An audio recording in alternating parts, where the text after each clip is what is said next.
Assalamualaikum teman-teman. Kembali lagi sama aku Indah Rini di channel ini. Nah, kali ini aku mau jelasin tentang langkah-langkah menentukan teknik sampling. Di sini aku sertai contoh studi kasusnya. Studi kasusnya ini aku dapat dari komentar-komentar atau pertanyaan-pertanyaan dari teman-teman yang masuk di video aku sebelumnya.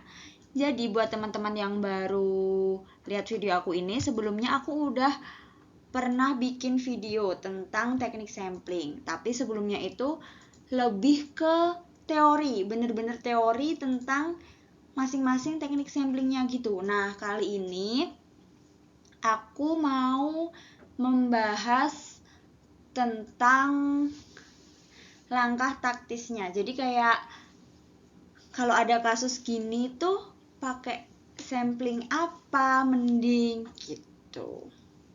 Oke, next. Nah, ini video aku sebelumnya tentang teknik sampling, metode pengambilan sampel untuk survei. Teman-teman bisa lihat dulu nanti kalau selama penjelasan aku selama nanti teman-teman agak kurang paham atau kurang nyambung, teman-teman bisa lihat video aku yang ini dulu. Nanti aku kasih di link deskripsinya. Aku kasih link di deskripsinya, oke?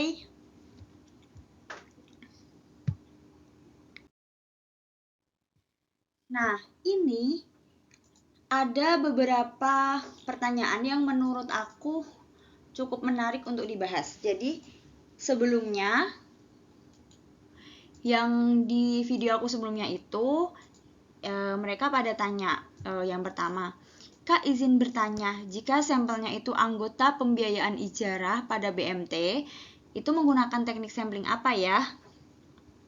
Ada lagi, Kak mau nanya, kalau ngambil penelitian pedagang UMKM di Bandung misalkan, itu baiknya menggunakan sampling mana?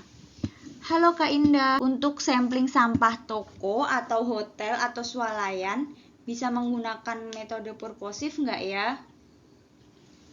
Selanjutnya, selamat siang Kak, izin bertanya.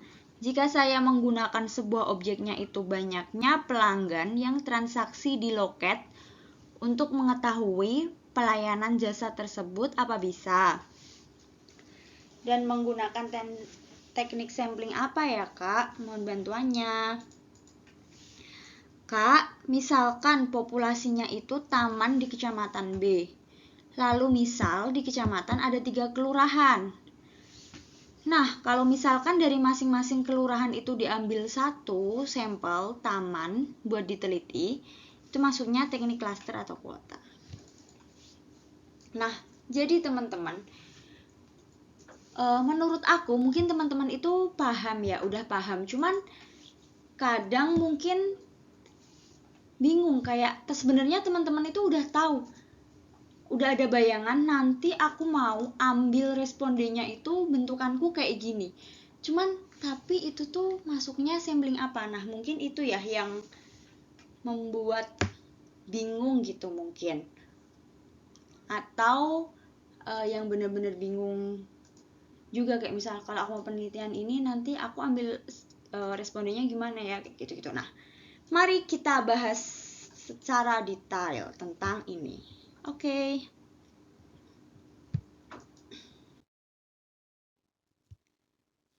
Oke, jadi untuk menentukan metode sampling, langkah pertama itu ada daftar populasinya atau tidak. Atau dalam statistika, kalau dalam penelitian, dalam statistika itu disebutnya kerangka sampel atau sampling frame. Mungkin beberapa teman-teman udah pada tahu, udah ada yang tahu mengenai kerangka sampel atau sampling frame. Tapi buat yang belum, aku mau ulas sedikit. Jadi sampling frame atau kerangka sampel ini dia sebenarnya cuma berbentuk daftar, teman-teman. Pada intinya, teman-teman itu harus ada bayangan responden yang mau diambil itu ada daftarnya atau enggak gitu. Contohnya apa? Maksudnya kerangka sampel gimana? Ada daftarnya atau tidak? Daftar dari populasi yang bisa kita pilih. Jadi yang mau kita pilih tuh ada daftarnya nggak gitu. Misalnya populasinya mahasiswa, kita punya NIM atau enggak gitu. Maksudnya gini, misal nih mau melakukan penelitian di kampus, ya pasti dong orang kampus itu punya daftar NIM. Jadi kita tinggal mengambil sampel dari NIM-nya gitu, teman-teman. Paham nggak? Jadi kerangka sampel itu daftar. Kalau ada NIM-nya, kita bisa milih NIM-nya secara acak. Terus NIM yang terpilih jadi responden. Jadi ada yang diambil, teman-teman. Ada yang kita acak gitu. Yang diacak yaitu NIM-nya gitu. Contoh lain, kita pengen meneliti tentang misalnya perilaku gitu ya. Pokoknya objeknya adalah pedagang di suatu pasar, pedagang di pasar A gitu. Nah, punya nggak nama-nama pedagang di pasar A itu? Atau nggak NIK-nya? Kalau soalnya gini, kalau misalnya nama pedagang kan bisa jadi satu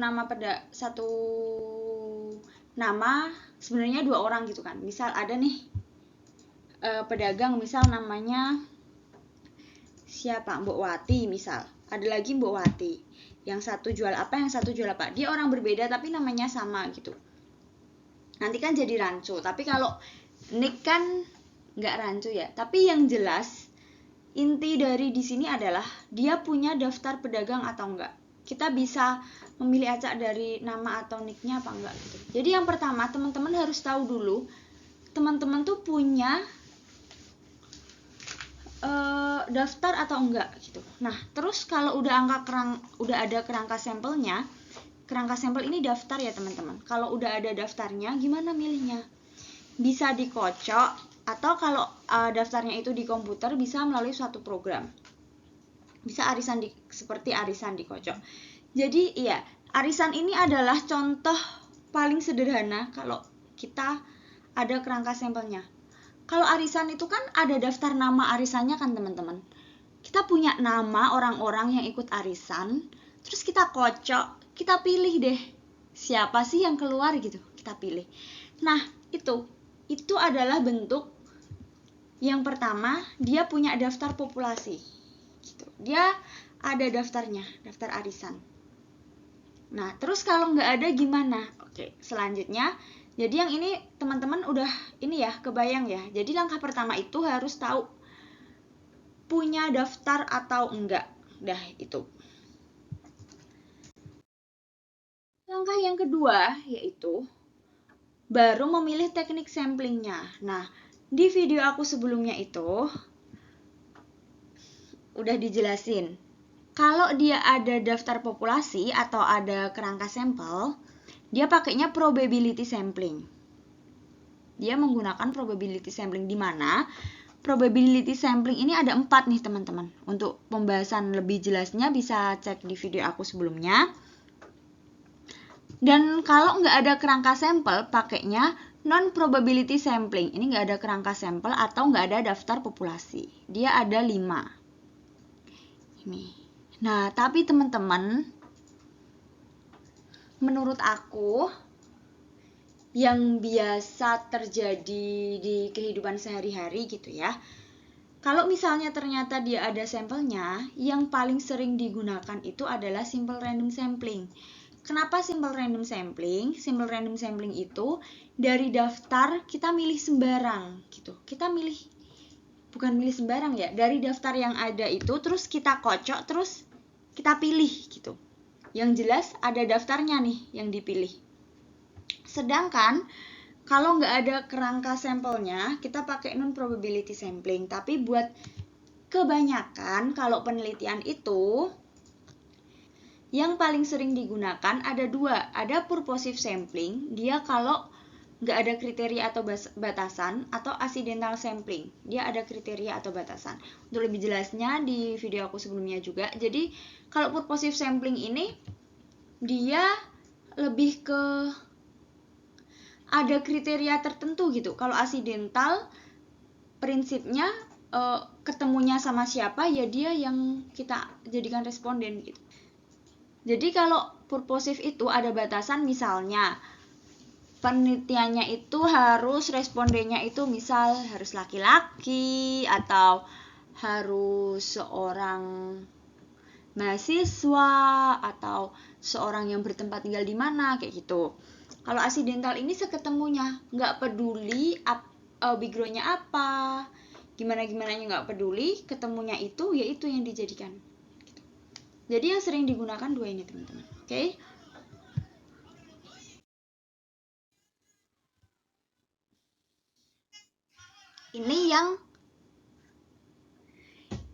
Ini yang pertama. Kak izin bertanya, jika sampelnya anggota pembiayaan ijazah pada PMT itu menggunakan teknik sampling apa? Nah, cluenya di sini anggota pembiayaan. Biasanya teman-teman, kalau dia anggota, pasti kita punya daftarnya dong. Entah itu nomornya, apanya. Yang pasti kita ada daftarnya. Nah, makanya ini.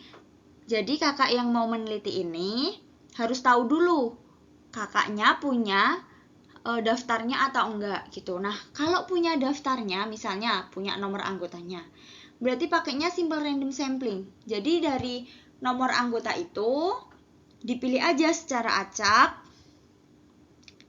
yang keluar nomor berapa, nomor anggota itu yang dihubungin untuk dijadikan responden gitu. Tapi bagaimana kalau nggak ada daftarnya? Kalau nggak ada daftarnya, pakainya purposive sampling. Tadi purposive sampling kan dengan kriteria tertentu. Kriterianya apa? Kriterianya responden harus merupakan anggota pembiayaan gitu. Jadi anggota pembiayaan ini menjadi kriteria dalam purposive sampling. Gitu. Jadi ada dua kemungkinan, bisa simple random sampling, bisa purposive sampling. Gitu. Selanjutnya, kalau penelitian pedagang UMKM di Bandung menggunakan sampling mana? Nah, kemungkinan besar kalau pedagang UMKM itu kita nggak punya daftar ya teman-teman. Maksudnya UMKM itu kan banyak. Dan kemungkinan memang tidak ada daftar yang benar-benar daftar dari UMKM gitu kan. Beda kalau anggota. Kayak yang contoh tadi sebelumnya. Kalau anggota kan jelas, dia anggota pasti ada nomor anggotanya dong. Kalau yang ini kan pedagang UMKM. Pedagang UMKM, dia nggak punya daftarnya. Kalau nggak punya daftarnya, bisa dua kemungkinan. Bisa dia pakai accidental sampling, bisa juga purposive. Kalau accidental sampling ini, dia seketemunya pedagang. Jadi di jalan ketemu pedagang UMKM, sekiranya cocok dikasih kuesioner. Ketemu lagi pedagang UMKM, sekiranya cocok dikasih gitu. Jadi kalau accidental itu dia hanya berdasarkan kemudahan aja, seketemunya. Bisa juga pakai purposive sampling. Kalau pakai purposive ini pedagangnya dengan kriteria tertentu. Misal mungkin pedagangnya itu yang sudah berdagang lebih dari 1 tahun, yang mempunyai omset minimal berapa atau berapa sampai berapa gitu. Nah, kalau ada kriteria pedagang kayak gitu, berarti masuknya purposive sampling. Jadi tergantung ini penelitiannya mau kayak gimana. Kalau harus ada kriteria-kriteria gitu, masuknya purposive, kalau enggak accidental. Lagi-lagi kembali ke peneliti, yang mau diteliti gimana dan pengennya kayak apa gitu. Oke, selanjutnya. Nah, dari dua contoh tadi udah ada bayangan ya teman-teman, langkah menentukan samplingnya tuh gimana. Jadi ini langsung aja. Untuk sampling sampah toko atau hotel swalayan bisa menggunakan purposive enggak? Bisa. Ini bingung ya, maksudnya sampling sampah toko itu gimana?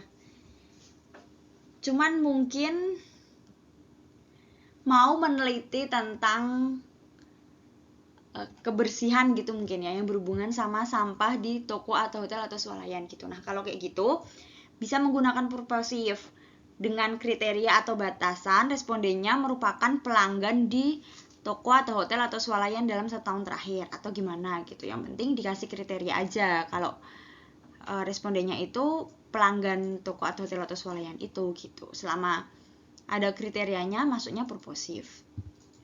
Gitu. Terus yang kedua, objeknya banyaknya pelanggan yang transaksi di loket untuk mengetahui pelayanan jasa. Jadi semacam pengen survei kepuasan ya, survei kepuasan pelanggan terhadap pelayanan jasanya itu gimana. Nah, ini ada fun fact juga. Jadi kebetulan aku kan sempat berdiskusi dengan teman-teman dari BPS gitu. BPS itu kan lembaga yang notabene adalah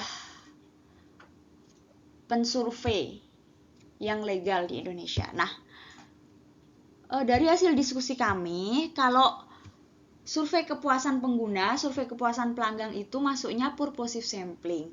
Karena dia ada batasannya, yaitu responden harus melupakan pelanggan yang bertransaksi di loket pelayanan tersebut gitu. Jadi nggak semua orang, meskipun kita mau mengetahui kualitas pelayanan kita gimana, tapi nggak semua orang itu bisa jadi responden. Respondennya cuman orang yang bertransaksi di loket pelayanan kita gitu. Jadi ini juga aku baru tahu, ini fun fact. Selanjutnya, misalkan populasinya itu taman di kecamatan B. Kecamatan itu ada 3 kelurahan. Langsung di kelurahan itu masing-masing diambil 1. Nah, yang pertama harus dipastikan dulu yang diteliti itu tamannya atau orang-orang yang ada di taman. Jadi beda ya, kalau tamannya mungkin mengamati kebersihan tamannya gimana, ini gimana. Berarti emang yang disampling itu tamannya. Kalau orang-orang berarti milih tamannya, tapi yang jadi responden itu orang-orang yang ada di taman. Gitu. Nah, kalau yang ternyata yang di survei adalah tamannya, bisa menggunakan stratified random sampling. Kenapa stratified? Karena ini kan taman di kecamatan B. Kecamatan itu cuma ada 3 kelurahan gitu misalnya. Berarti gampang dong. Maksudnya harusnya ada dong taman, daftar taman. Maksudnya taman itu kan bukan sesuatu yang banyak. Pasti kan daftar taman tuh bisa didaftar gitu kan teman-teman.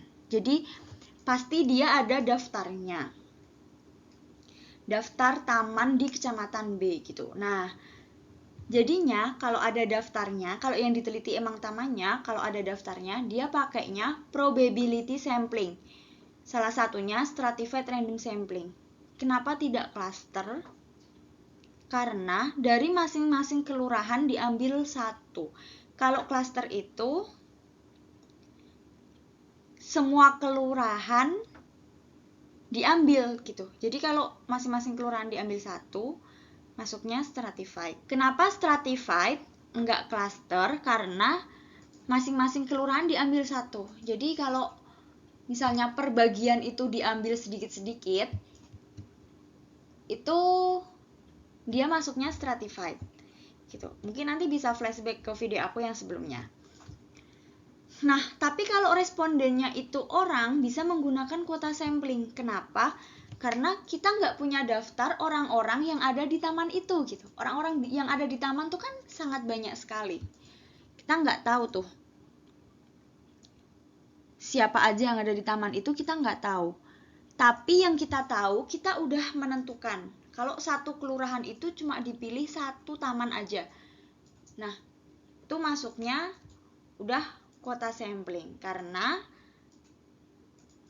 tadi kita nggak tahu daftar orang-orang yang ada di taman itu, saking banyaknya kan gitu. Jadi masuknya non probability sampling. Dan kalau non probability sampling itu, kalau yang udah diketahui berapa sampelnya, masing-masing kelurahan satu sampel, berarti dia kota sampling. Ya teman-teman. Oke, sekian dari aku. Itu yang menurut aku langkah yang praktis lah untuk menentukan kalau kasus ini tuh pakai sampling apa gitu. Jadi yang pertama adalah